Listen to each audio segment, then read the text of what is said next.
S Janaki அவர்களுடைய இறுதி தருணங்களை பார்த்துட்ருக்கோம். இன்னும் சற்று நேரத்தில், சில மணி நேரங்களில் அவருடைய உடலானது மைசூருவில் அடக்கம் செய்யப்பட இருக்கிறது. இந்த நிலையில் பல்வேறு பிரபலங்களும் நம்மோடு இணைஞ்சு தங்களுடைய இரங்கலை பதிவு பண்ணிட்டு இருக்காங்க. அந்த வகையில் பிரபல பாடகர் வேல்முருகன் அவர்கள் நம்மோடு இணைகிறார். வணக்கம் திரு வேல்முருகன், இணைப்பில் இணைஞ்சமைக்கு மிக்க நன்றி. திரை இசையை பொறுத்த வரைக்கும் ஜானகி அம்மாவுடைய பிம்பம் எந்த அளவுக்கு பெரியது அப்படின்றது நான் புதுசாக சொல்லணும்னு இல்லை.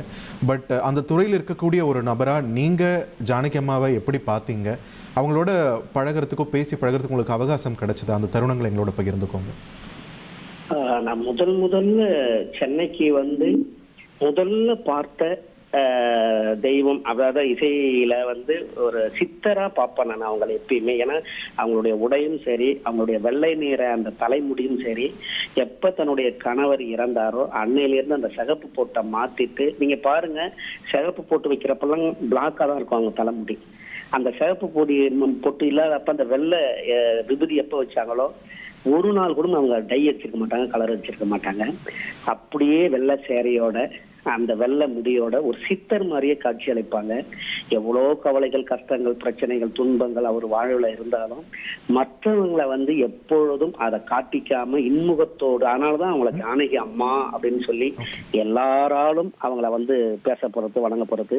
அப்படிப்பட்ட ஒரு தாயை நான் சென்னைக்கு முதல்ல இசைக்கல்லூரி சேர்ந்து வேலைக்கு மாலை நேரத்தில் போவேன், 1000 லைட்ல. அப்போ போற வழியில காமராஜர் அரங்கம் தேனாம்பேட்டில் இருக்கும். எனக்கு டிக்கெட் வாங்கி கூட உள்ள போக முடியாது. ஆனால் போஸ்டரை பார்த்தோடனே இப்படி ஒரு வாய்ப்பு நம்ம ஊர்ல குரல் மட்டும்தானே கேட்டிருக்கிறோம், எத்தனையோ வரிகள் மூலமா கேட்டு கேட்டு கேட்டு இன்பத்தை அடைஞ்சிருக்கிறோம், கவலைகளை போக்கியிருக்கிறாங்க அவங்க குரல் மூலமா. அப்படிப்பட்ட ஒரு தாயை இன்னைக்கு நேரடியாக எப்படியாவது பார்த்துடணும்னு சொல்லி வேலைக்கு போகாம பாதிலேயே இறங்கி பொய் சொல்லிட்டு ஆபீஸ்ல நேரம் மண்டபத்துக்கு போயிட்டு, அந்த மண்டபத்துல உள்ள போறதுக்கு டிக்கெட் எடுக்க காசு இல்லாம ஒரு கேமராமேன் சந்துருன்னு அவருடைய பேக் அப்புறம் வாங்கி அவருக்கு கூடயே இருந்து கச்சேரி முடிஞ்ச பிறகு நைட்டு 10:30 மணிக்கு அவங்க காலில் விழுந்து ஆசீர்வாதம் வாங்கி அவங்க கிட்ட அறிமுகப்படுத்தின உடனே அவங்க, தம்பி கண்டிப்பா நீங்க நல்ல இசையை கத்துக்குங்க, நிறைய பாடல்களை கேளுங்க, நிறைய பாடல்களை மக்களுக்கு பாடுங்க, அதுவும் கிராமத்து பாடல்கள் பாடுறங்கிறீங்க. இந்த மாதிரி பாடல்கள் கலைஞர்கள்லாம் வெளில வரும்போது இன்னும் நிறைய கலைகளும் இந்த மாதிரி எல்லா இதுவும் வளரணும், இதுதான் ரொம்ப சந்தோஷம்னு ஆசீர்வாதம் பண்ணாங்க. ஒரு காலகட்டத்தில் நான் திரைப்படத்துல பாடி நிறைய பாடல்கள் பாடிக்கிட்டு இருக்கும் பொழுது அம்மாவும் நானும் கோயம்புத்தூர்ல ஒரு மிகப்பெரிய கல்லூரிக்கு சிறப்பு விருந்தினராக போனோம். அப்ப அந்த நிகழ்வையும் அந்த போட்டோவையும் காட்டும் பொழுது அப்படியே கட்டி அணைத்து ஆற தழுவி எனக்கு நெத்தியில முத்தம் கொடுத்தாங்க.